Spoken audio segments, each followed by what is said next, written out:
Dungeons & Dragons based RPG Baldur's Gate 3 is a game absolutely packed with choices, from who to smooch to how much stealing is too much to what silly hat to wear to ruin all your serious cutscenes. Trust me, it doesn't happen.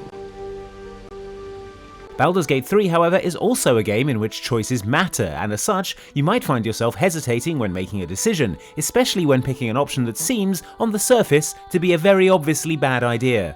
But worry not, friends, because if the early hours of the game have taught us nothing else, it's that truly terrible seeming decisions can lead to the best outcomes. See for yourself in these 6 terrible decisions that turned out shockingly well, with minor spoilers from only the first act of the game, and subscribe for more videos from Xbox. With fragulous crown and with sceptre abraid, draw Rexlin, short work of the innkeeper made.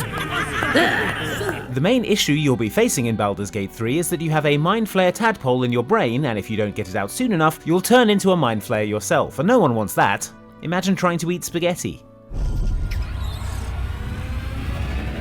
But folks in the realm of Faerun are nothing if not helpful, and so you'll find yourself on the receiving end of offers of assistance from various helpful folks who reckon they can do something about the little squirmy boy who has taken up residence in your noggin. Lowest down the list of candidates you'd want to let anywhere near your brain is Volo, a jester/writer/fantasist who you'll likely first encounter being forced to entertain goblins in their camp. I never. Free Volo from his predicament and he'll head to your camp, at which point he'll announce that he reckons he can get that Mind Flayer tadpole out of your head, no problem. My research turned up a rather brilliant technique that seems quite actionable.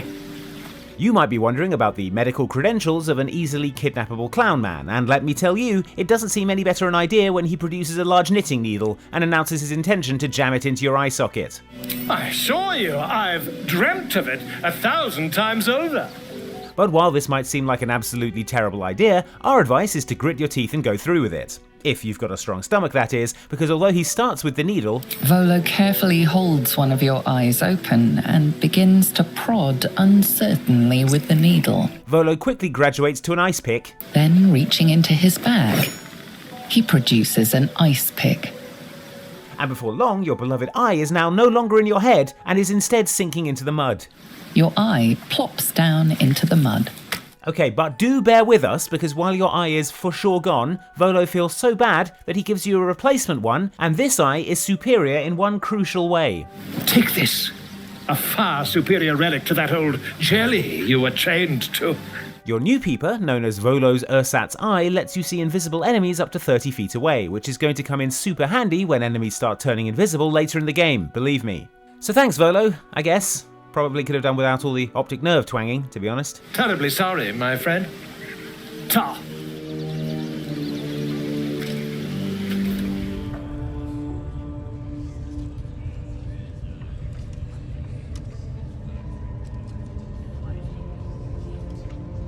Greetings, child. I've met few aside from goblins here. You never know who you're going to run into in a Baldur's Gate 3 dungeon, although if you said fetish wear priest who worships a pain goddess, I'd have said, yeah, that sounds about right. I was invited to discuss pain and its intricacies. This is Abdirak, who you encounter inside the Shattered Sanctum, having been brought in to help with some enhanced interrogation, aka torture. You see, pain is a loving thing. In case you couldn't tell from his demeanour and face and clothes and whole deal, Abdirak is a follower of Leviatar, the goddess of pain, and is keen to convert as many people as possible by inflicting pain on them, of course. Not the worst technique, priest. Good wrist movement, lots of enthusiasm. Well, I'm glad you're enjoying this, Shadowheart. To the sensible adventurer, this seems like a terrible idea. Why would I let this weirdo just start wailing on me? I need all these hit points for actual fights. What's more, it's clear that he's enjoying himself a little bit too much, if I'm honest. As did I, dear one. However, even though this is painful and weird and all your party members are watching the whole time, and it takes a load of your hit points, it is still worth doing. Why? Because endure this spicy flagellation 3 times, and he'll grant you a condition called Leviatar's Love, a handy little buff that gives you a +2 bonus to attack rolls and wisdom saving throws when you drop to 30% of your hit points or lower. And on a personal note, thank you. That was positively divine. Still weird though. Do you now? Might feel different once she puts a burning brand to ya. She's through the main doors. Just follow the smell of burnt goblin arse. Generally in life, people are reluctant to let anybody brand them on account of how the process involves holding scalding hot metal against your skin and how that is bad and painful, and the mark left behind is permanent. Hold out your arm so I can mark your flesh. But what if branding could be good somehow? Well, stay with me here, but when you meet the Goblin Priestess Gut, she's extremely keen to brand you ASAP, which, on the face of it, seems like bad times. As pain muddles your thoughts, your minds become entangled. A familiar sensation. She too carries a parasite.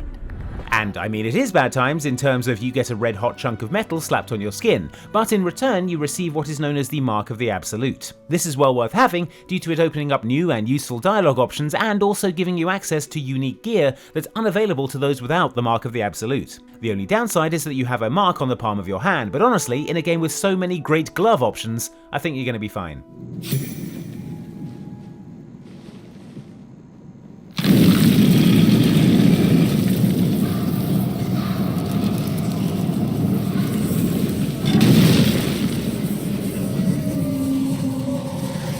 Common sense dictates that you're probably not going to find anyone you want to hang out with in a place called the Dank Crypt, unless that's a weed reference, in which case your mileage may vary.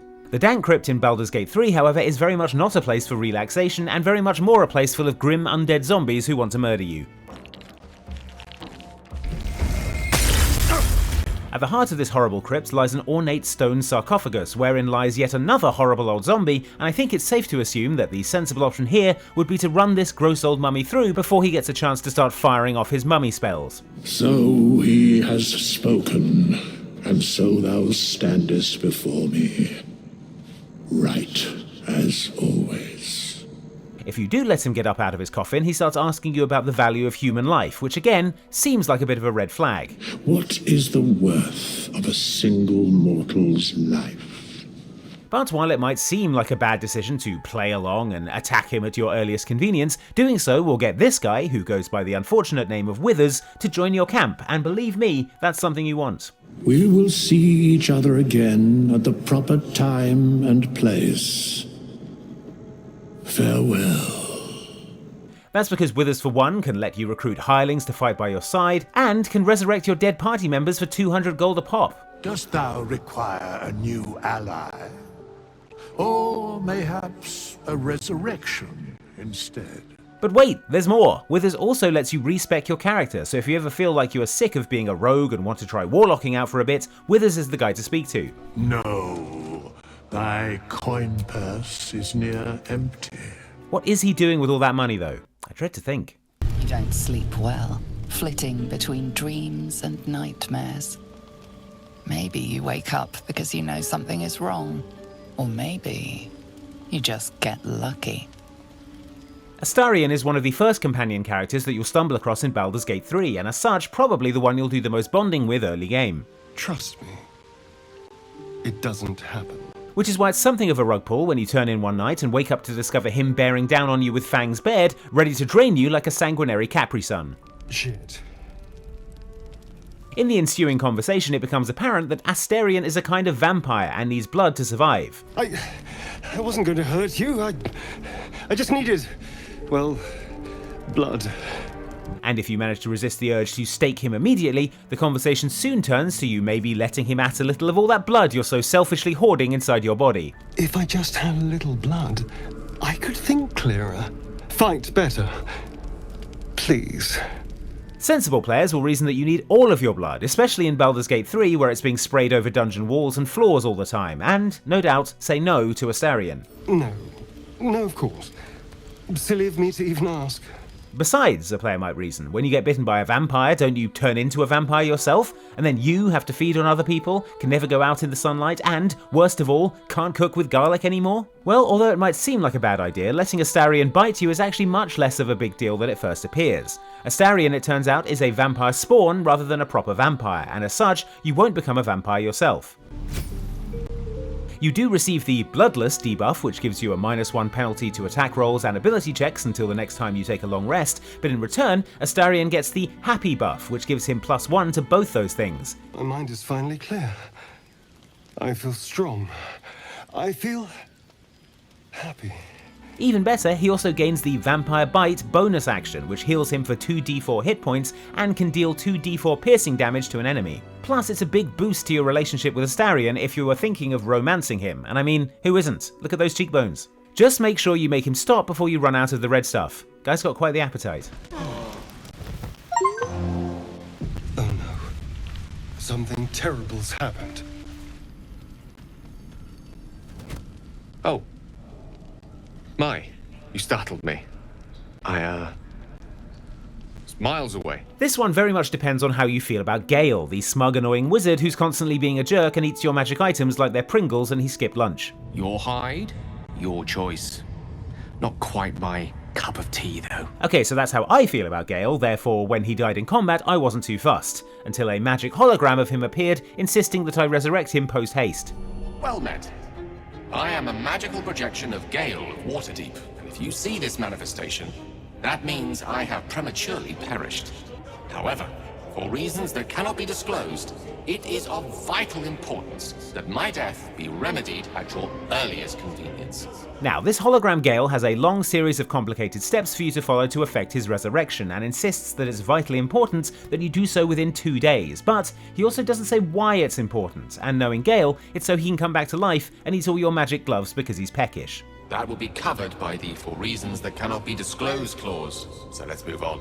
As such, it might seem like both the sensible and funny option to avoid resurrecting this self-absorbed wizard, but regrettably, that does lead to an area the size of a small city being destroyed, along with countless lives lost. For story reasons I won't get too into here, Gale has an artifact of unimaginable power embedded in his chest, which is the reason he has to consume your magical items. If he dies, however, this substance becomes unstable, and after 2 days it detonates, killing, well, a lot of people, and certainly your party, because after a few long rests, that's it for you guys.